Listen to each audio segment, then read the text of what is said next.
เมื่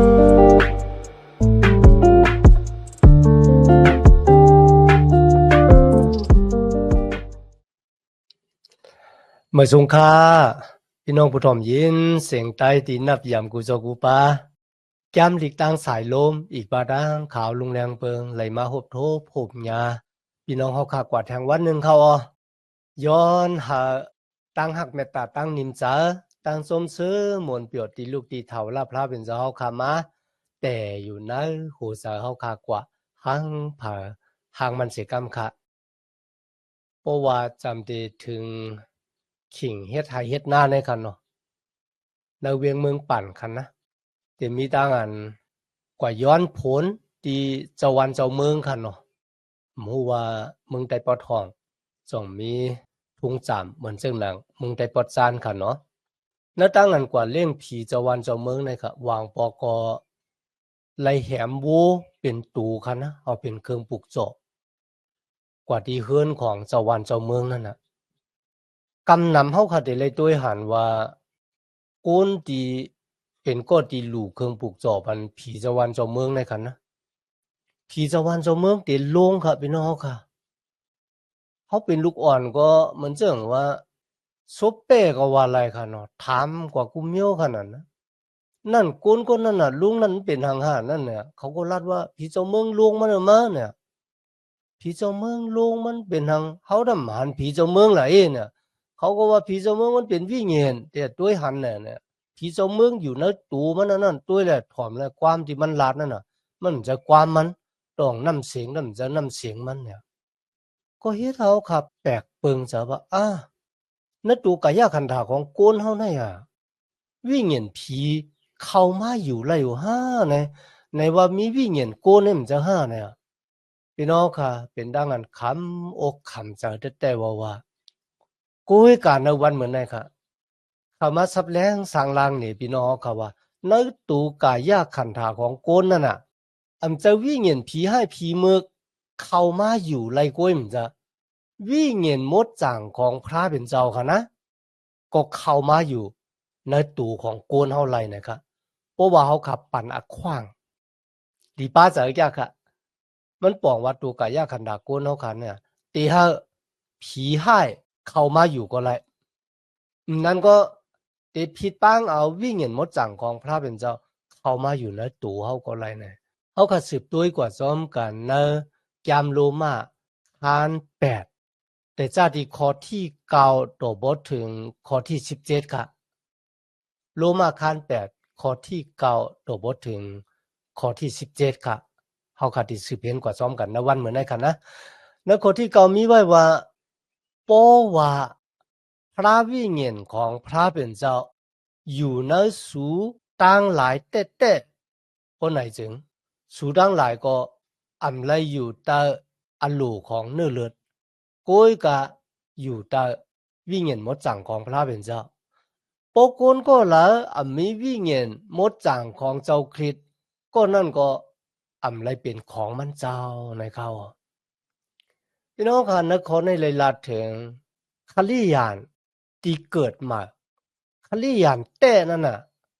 มันหลวมมีวิญญาณมดจังของพระเป็นเจ้าแน่แต่อยู่นะอาสาของเขาเพราะว่าคนนั้นมีวิญญาณมดจังพระเป็นเจ้าแน่แต่อยู่นะอาสาของเขาอันนั้นเป็นสักเสว่าเขาเป็นก็ที่เกิดมาแล้วเขาเป็นคริยานเจ็ดนะครับเนาะเพราะนั้นคริยานเมืองโกรินตูคาโลที่สลาปอลูเต็มดีกว่าถึงเขาว่าสูเป็นคริยานที่เฮ็ดซ้อมอโลของเนื้อเลือดมันกำจ้างซ้อมหนังอโลของเนื้อเลือดสลาปอลูเต็ม1โกรินตูคาน6ข้อ19ค่ะนะสูทั้งหลายหมู่ตูกายะขันธาของสูนั่นน่ะมันเป็นจ้องปิกหมานวิญญาณมดจังของพระเป็นเจ้าอยู่ในสูนะครับนะที่สูเลยหาบเอาที่พระเป็นเจ้ามาสูจะเจ้าของตูของสูอันนั้นเป็นตั้งอันสลาปลูปันแห้งลูกล่างจะเปเจ้าตีไลหับตั้งเกกชอแล้วกันนะกุ้ยกระตึกอาสากลิบเฮ็ดซ้อมหนังอลูของเนื้อเลือดอยู่สลาปลูสิมลาดว่าตูกายะขันธาของสูนั่นน่ะมันเป็นยองปิกหมานของพระเป็นเจ้าที่วิ่งเห็นมดจังของพระเป็นเจ้ากิ้งวับอยู่ ซุ่มเจ้าของตูเจ้าเก่าเย้านะคะนะณวันเหมือนไรค่ะลูกหลานตะเปเจ้าที่เกิดมาเฮาหลุดเจ็ดเชด้วยค่ะนะว่าจองพี่เหงียนมดจังของพระเป็นเจ้าแต่อยู่นะเฮาแต่ค่ะนะหลุดเลยเจ็ดเชด้วยกูวันค่ะนะซ้ำแทงปอกหนึ่งค่ะนะตะหมานเจ้าคาน19ข้อที่1ถึง5ค่ะนะ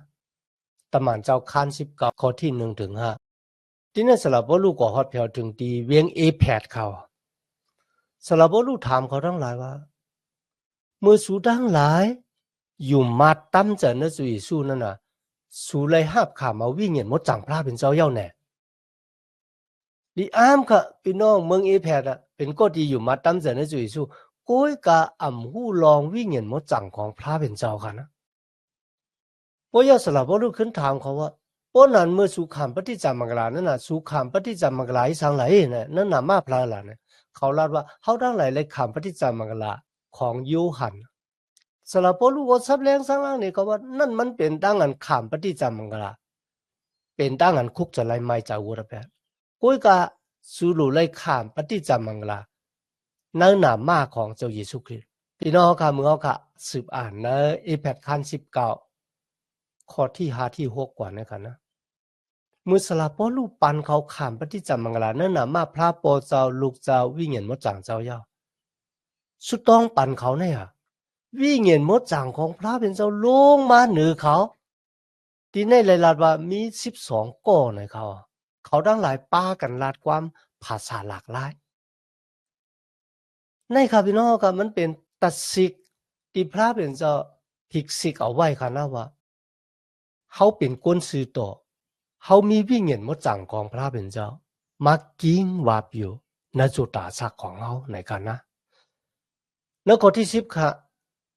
เพราะว่าเจ้าเยซูคริสต์มีอยู่ในสูตั้งหลายเย้าบ่ไหนจึง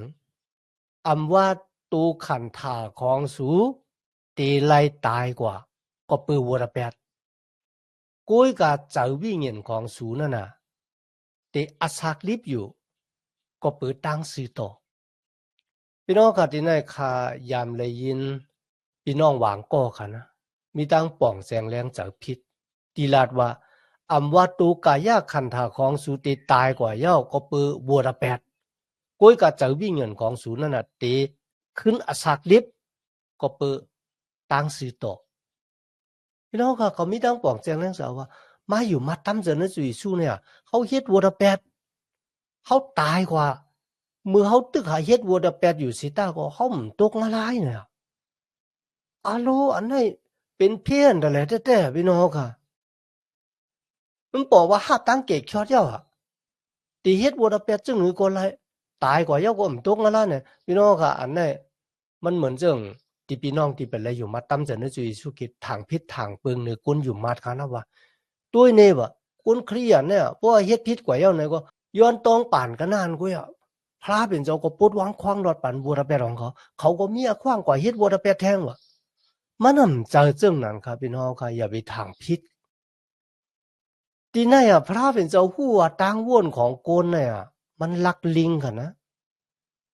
ตั้งวนของโกนลักลิงพระเป็นเจ้าจึงล้อมโห่ไว้พระเป็นเจ้าจึงแต้มหมายไว้ในปิงหยับในกันนะว่าก็ที่มีวิญญาณมดจังของพระเป็นเจ้านั่นน่ะเป็นก็ที่มีสภาวะใหม่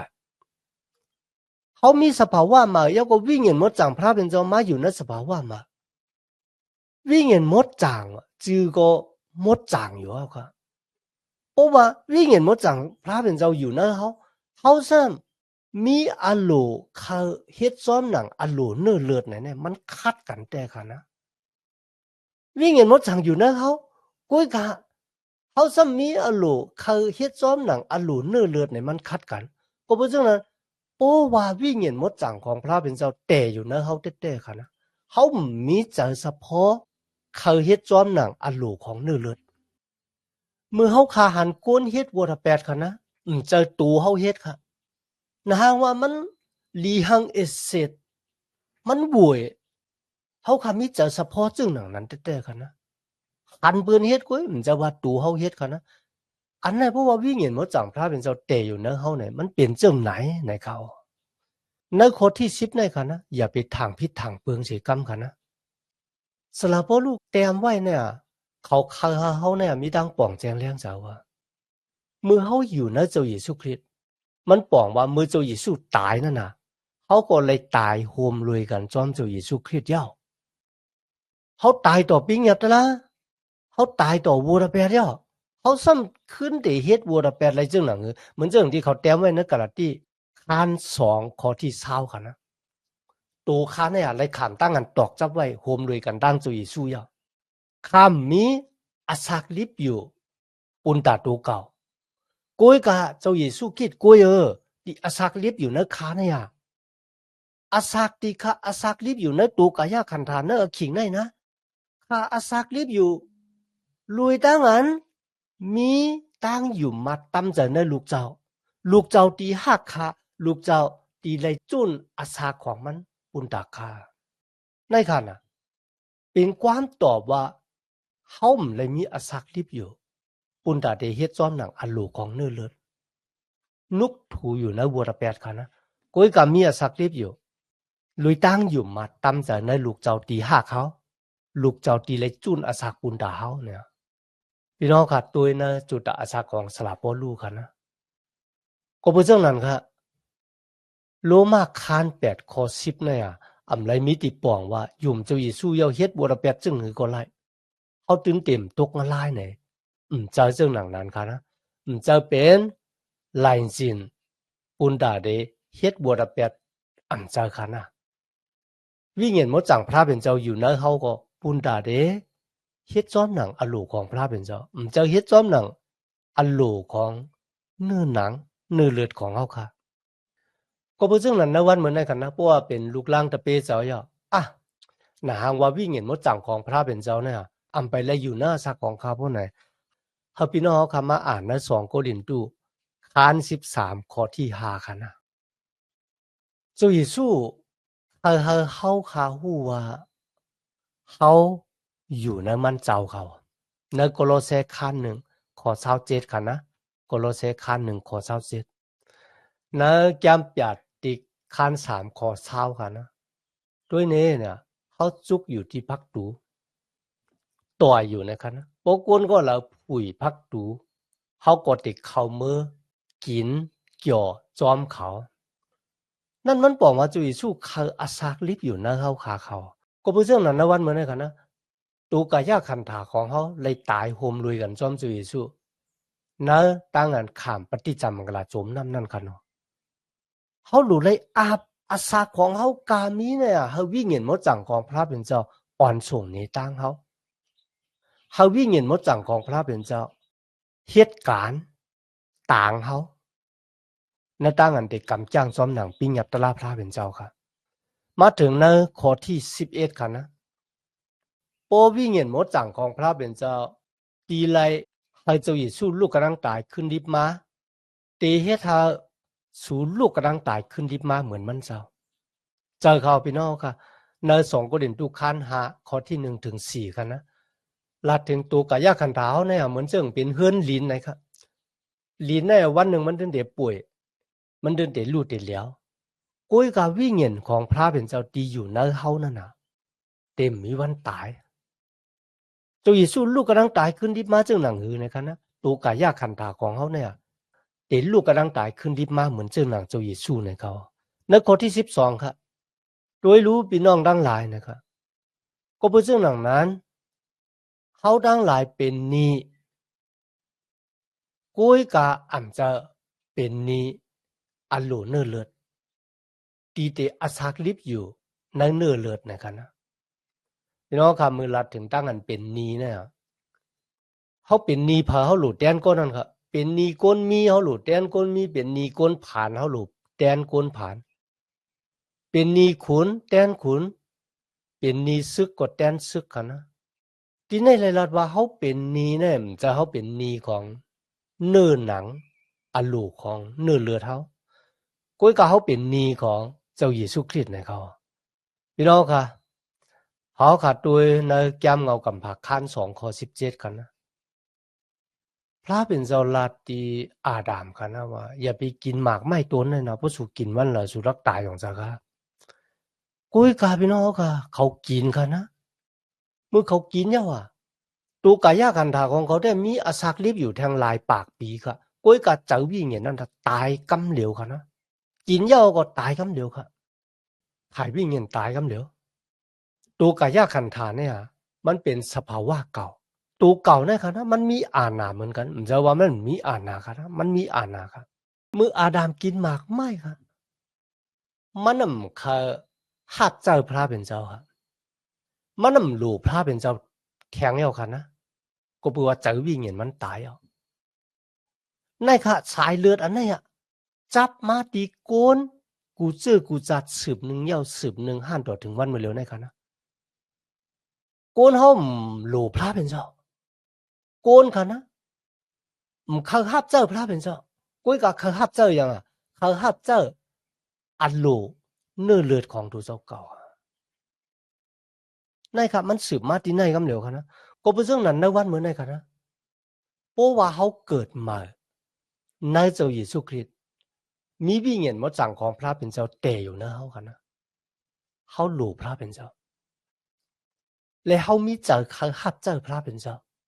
มันหลูไรกว่าปุ่งในนะเขาเดมอาศักลิบอยู่บุญดาเดเฮ็ดจอมอัลลูเนื้อเลือดเฮ็ดอัลลูเนื้อเลือดของเขาเนี่ยเปียงปอจ่าค่ะนะพี่น้องค่ะดังนั้นเฮ็ดจอมหนังอัลลูเนื้อเลือดเฮ็ดอัลลูเนื้อเลือดเนี่ยเปียงปอจ่าค่ะนะมันเฮ็ดสึงจึงวันเมืองโลมมาหนำหนาวค่ะเฮ็ดพิษศีลพิษธรรมอ่ะเฮ็ดล้อมริมลักอ่ะนะกุยกะในวันเหมือนเนี่ยลูกหลางตะเปเจ้าเยซูคริสต์อำไลเป็นนีของเนื้อเลือดอัลลูเนื้อเลือดค่ะนะก็เป็นเรื่องนั้นเฮาคำตับลูกกำจ้างซ้อมอัลลูของเนื้อเลือดเฮาลูกกำจ้างซ้อมหนังอัลลูของพี่เงินมดจังของพระเป็นเจ้าในข้อที่13ค่ะนะเพราะว่าสูดังหลายอาศักลิบอยู่จอมอัลลูเนื้อเลือดสูก็เตไลตายฮะกุยกะเพราะว่าสูกำจ้างซ้อมอัลลูภายวิญญาณสูดังหลายก็เลยย่าลู่ย่าแล้วอัลลูของภายตัวกายคันธายอก็สูเดไลอาศักลิบอยู่พี่น้องค่ะในวันเหมือนนั้นค่ะนะเพราะว่าเขาเป็นลูกของพระเป็นเจ้าเฮ็ดผิดต่อพระเป็นเจ้าย่อย้อนหาพระเป็นเจ้าปดวางควางหลอดปนไหนกันนะเขาขาดเดลัยหันนะจุดอาสักของเขาหนึ่งใครก่อยเฮ็ดวัดกู้ก่อยพระเป็นเจ้านึกย่องปิกมันเขาอ่านสมาจามเล็กเขาสุดต้องเติ่งหาพระเป็นเจ้าก็เปิดสังค่ะล่ะเมื่อเขาเฮ็ดบทแปลได้ห้อมย้อนหาพระเป็นเจ้าปดวางควางหลอดพระเป็นเจ้ามดจางเขาสำเป็นคนมีบทแปลมันเหมือนเรื่องตั้งแรงตั้งรับสิ่งมันเข้ากันอะไรแบบกำเรินสุดก็ไหลผาดไหลเพห่างกันตั้งพระเป็นเจ้ากว่ากุ้ยกะเพราะว่าเขาคาอาศักลิบอยู่ในภายวิญญาณกันนะเมื่อเขาคาเลยเฮ็ดผิดกว่าว่าไหนจังเขาได้หิบแน่ๆเดี๋ยวก็มาย้อนหาพระเป็นเจ้าปุดวางควางหลอดปันเขาปุนดาเขาตั้งพระเป็นเจ้าเต็มมีตั้งศึกซ้ำอันดีจอมกันตาเสเมื่อเขาอาศักลิบอยู่ในภายวิญญา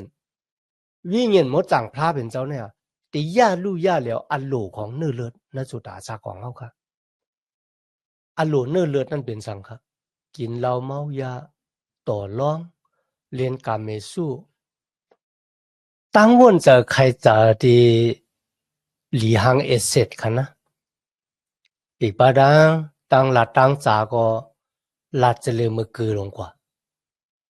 อันนี้เป็นอัลโหลเนื้อเลือดจะเฉพาะเก่าดีแต่อยู่นะจุดอาสาของเขาค่ะเพราะว่าเขาค่ะอาศักลิบอยู่ในวิญญาณมดจังของพระเป็นเจ้าบ่นจังเขาขาดได้ออกปนมุนรอดเสจากเฉพาะอัลโหลเนื้อเลือดในหลายก็เปิดสังค่ะก็เปิดว่าเจ้าเยซูคริสต์กันนานกว่าค่ะนะตีหมอแปรเพียวแปดจากเฉพาะเนื้อเลือดตีเตอยู่ในอาศักตานลูกลางตะเปเจ้าในมัทธิวคาน11ข้อ28กันเนาะเจ้าเยซูคริสต์เลยลาดว่าโกนดังหลายตีเหตุการณ์ฮื้อน่ะหาบโคนักน่ะเฮามาสู่เฮาตาเฮาได้เฮาสู่ดังหลายหายฮื้อในข้อที่14ค่ะก็บ่วิญญาณของพระเป็นเจ้าอ่อนส่งเนตางโกนก็ล่ะโกนก็นั่นก็เป็นลูกของพระเป็นเจ้า โปวิ่งเงินมดจังพระเป็นเจ้าอ่อนส่งในตั้งผู้ลานะครับ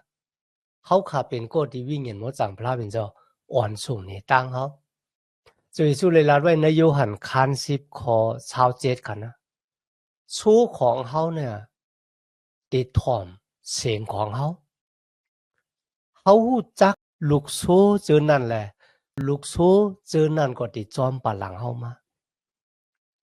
เจอเขาขาเป็นลูกสู้ของพระเยซูคริสต์เขาจอมปะหลังพระเยซูคริสต์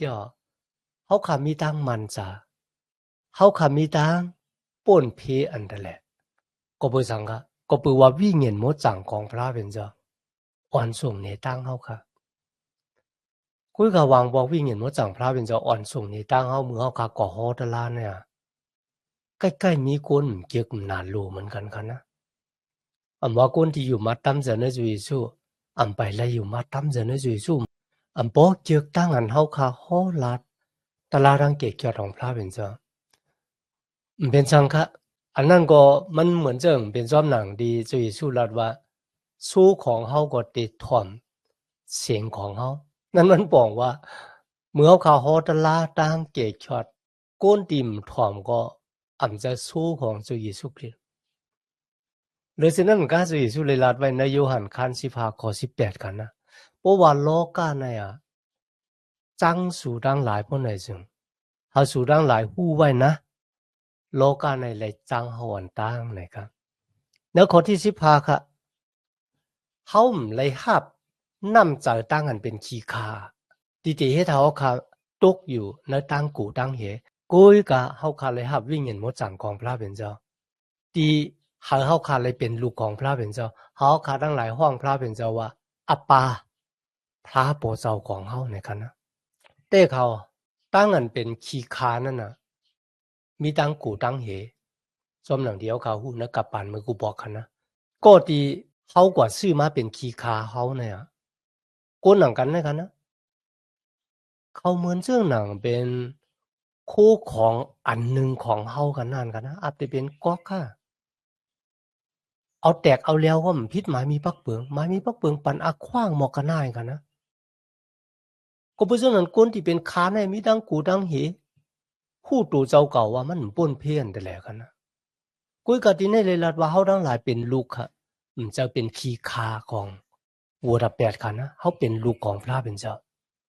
เขาจึงมีตั้งทางเถิมนักอาศักตันฝ่ายวิ่งเห็นว่าจองเขาเป็นลูกของพระเป็นเจ้าหรือเช่นนั้นก็เอาคำมีตั้งกูเมื่อเขามาจูพระเป็นเจ้าในข้อที่16ค่ะพระวิ่งเห็นพระเป็นเจ้าโฮมรวยกับดังวิ่งเห็นของเขาขามศักดิ์สิทธิ์ปันเขาว่าเขาดังหลายเป็นลูกของพระเป็นเจ้าจะวิ่งเห็นเขาหับขามก็เหลียวกันนะกุยกับวิ่งเห็นของพระเป็นเจ้าตั้งวิ่งเห็นเขาเนี่ยเป็นศักดิ์สิทธิ์โฮมกันว่าเนี่ยเขาเนี่ยเป็นลูกของพระเป็นเจ้าในข้อที่17ค่ะเมื่อเขาทั้งหลายเป็นลูกเขาก็เป็นลูกดีแต่ได้ขามเอาอมวยโฮมรวยกันจอมจุยสุคริตเมื่อเขาขาดเลยขามทุกข้าขานจะโฮมรวยกันดังจุยสุคริตปุนตาเขาทั้งหลายแต่ได้หับหมุนเสลโฮมรวยกันจอมมันเจ้านะครับณวันมื้อนี้พี่น้องค่ะมีตั้งเยี่ยนจะสีจ๋าไหลขามทุกข้าเวทนาปุนดาเจ้าเยซูคริสต์ลองให้สังค่ะตั้งอันนาวนาเฮือนเฮาเปียแปดนั้นก็กุนวันเนนาวค่ะเปียแปดเฮาค่ะคั่นน่ะสลาปอลูไหลปันแห้งเมื่อลูกล่างตะเปเจ้าเยซูไหลฮวบทบตั้งอันขี้เน็กเด็กเต็งคั่นนะว่ามันเป็นทั้งทุกข้าเล็กๆลอกๆก่อนกุ้ยที่เฮาคาไหลหับเก็บกะหม่อนนึงนะครับมันมึงเนี่ยก็เก็บกะหม่อนนึงตั้งทุกข้าเล็กๆลอกๆที่เฮาไหลฮวบไหลทบอยู่ณวันมื้อนั้นป้อกวาดแตกกันตั้งหมุนเสลที่เฮาแต่ไหลหับโฮมลุยกันดังเจ้าเยซูเนี่ยอาโลมันแตกเนืองกันหลายนะครับที่แต่มันบ่เฮาขัดด้วยสุดาสักตานสลาพอรู้ทั้งทุกข้าเล็กๆลอกๆเขาเนี่ยมึงง่ายฮะไหลขามตั้งโป้1ปอกเนี่ย39กรัมเนี่ยครับพี่น้อง